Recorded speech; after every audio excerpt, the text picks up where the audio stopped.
بخطوة غير مسبوقة وفي أجواء كرنفالية احتفلت بلدة سلواد في مدينة رام الله ب19 عريسا نقلتهم من حياة العزوبية إلى حياة الزوجية.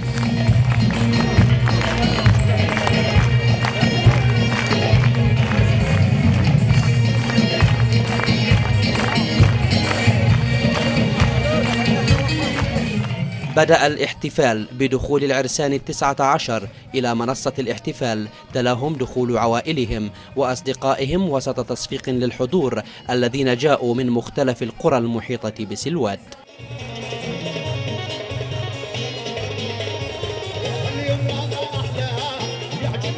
أهالي البلدة في الداخل والخارج ساهموا بقدر المستطاع في مساندة هؤلاء الشباب، بالإضافة إلى الأجهزة الأمنية الفلسطينية وحركة فتح ومحافظة رام الله والبير التي رعت الاحتفال. رسائلنا جاءت من اهتمامنا كمحافظة رام الله والبير وبتوجيهات من فخامة السيد الرئيس بالشباب الفلسطيني بضرورة تنظيم العلاقات الاجتماعية بالطريقة اللي حثت عليها كل الديانات، هذا من الناحية الاجتماعية والدعم والرعاية الاجتماعية.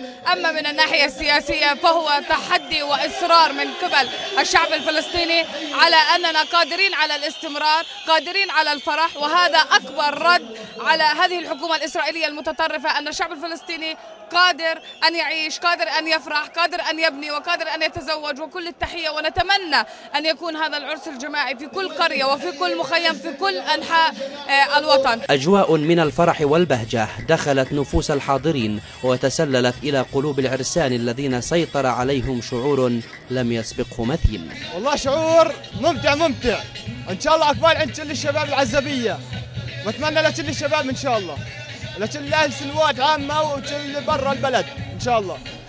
شعوري شيء كبير، شيء حلو، يعني مش عارف شو اوصف لك، مش عارف شو بدي احكي لك، بس انا بهدي هذا العرس لجميع الاسرى ولسيادة الرئيس ابو مازن ولجميع ولعضوفة ليلى غنام ولجميع الناس اللي في العالم اللي حضروا هذا العرس واللي شرفونا، واهلا وسهلا في الجميع.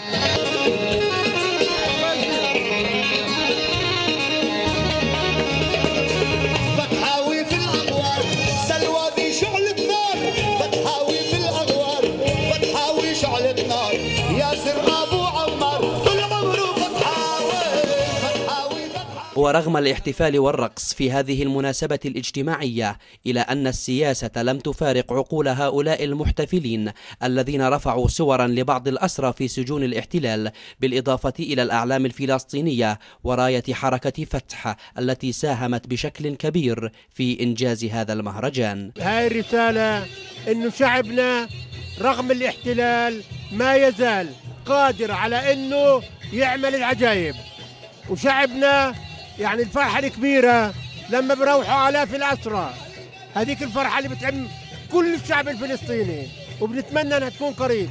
لم تسيطر الفرحة على قلوب العرسان والمحتفلين فحسب، فالفرحة كانت واضحة في عيون وصوت الأم الفلسطينية التي احتفلت على طريقتها الخاصة. هاي يا شباب ربيع ويا فتحاوي، هاي يا خرس فضاعة دار الغاوي،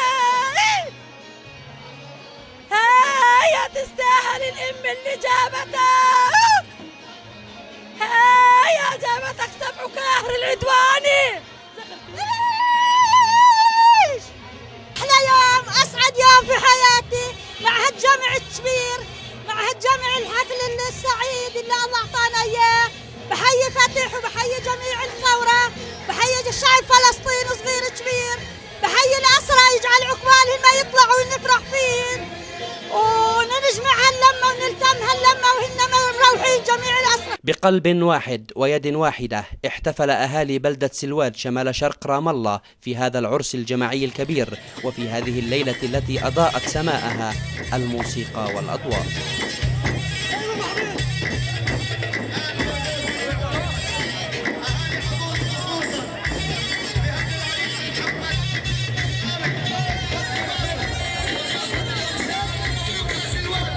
ثلاثة أبدعوا في رسم هذه اللوحة الزيتية الجميلة: حركة التحرير الوطني الفلسطيني فتح، ومحافظة رام الله، وأهالي البلدة.